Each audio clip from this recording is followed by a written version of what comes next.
अस्सलाम वालेकुम, welcome to my YouTube channel Fari with kitchen. आज हम बनाएंगे आलू के क्रिस्पी पकोड़े। सर्दी हो या गर्मी, पकोड़े खाना हर एक को पसंद होते हैं। ये पकोड़े एकदम क्रिस्पी और फूले फूले बनते हैं।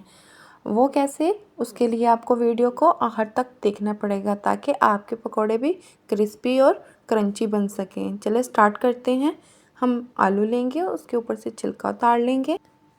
इसी तरह हमने 4 मीडियम साइज़ के आलू लेने हैं और इसी तरह से हमने उसका छिलका उतार लेना है।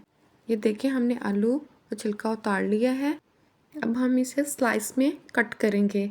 आप इसे पोटैटो कटर से भी कट कर सकते हैं और नाइफ़ से भी कट कर सकते हैं, जैसे आपको आसानी लगे।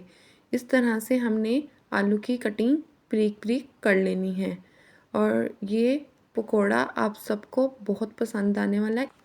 ये देखिए, हमने स्लाइस में कटिंग कर ली है। अब इसे हम आधे घंटे के लिए पानी में भिगोकर रख देंगे ताकि आलू हमारे काले ना हो और फ्राई होते भी बहुत क्रिस्पी और फूले हुए बने। अब हम इसे साइड पे कर लेंगे।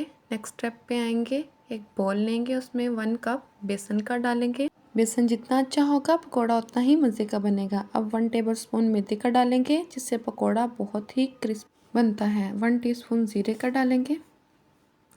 1 टीस्पून नमक डालेंगे। 1 टीस्पून दरा मिर्च का डालेंगे।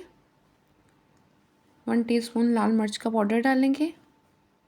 1 टीस्पून साबुत खुश्क धनिया डालेंगे, जिससे फ्लेवर बहुत ज़बरदस्त आएगा। अब 1 टीस्पून गरम मसाला डालेंगे।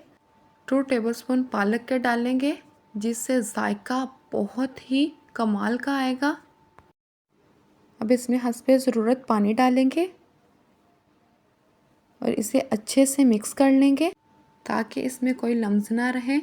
अगर आप मेरे चैनल पर नए हैं तो सब्सक्राइब कर दें, बेल आइकन का बटन दबा दें ताकि मेरी हर आने वाली वीडियो आप तक पहले पहुंच सके।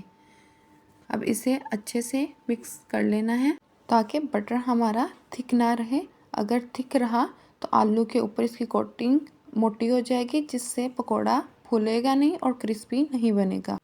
अब आलू लेंगे, जिसका पानी मैंने ज़ाया कर दिया है। हम नेक्स्ट स्टेप पे चलते हैं।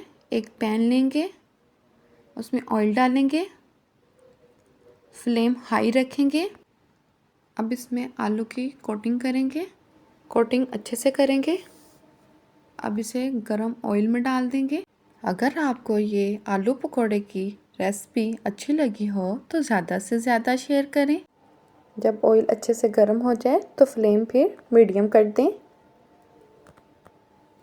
इस तरह से हमने अपने आलू के सारे पकोड़े डाल देने हैं। अब इसके साइड चेंज करेंगे, गोल्डन ब्राउन होने तक इसे फ्राई करेंगे। ये देखें, आलू फूल रहे हैं। देखें, गोल्डन ब्राउन हो गए हैं। अब इसे बाहर निकाल लेंगे। देखें, बाहर निकाल लिए हैं। अब इसे डिश आउट करेंगे। माशाल्लाह, दिखने में खूबसूरत और खाने में मज़ेदार, बहुत ही क्रिस्पी और लाजवाब पकोड़े तैयार हैं। ऐसे पकोड़े बनाएं और सबसे अपनी तारीफ़ें पाएं और केचप लगा के मज़े से खाएं। अगर आपको ये आलू के क्रिस्पी पकोड़े की रेसिपी अच्छी लगी हो तो like, share and subscribe to my channel. Thank you.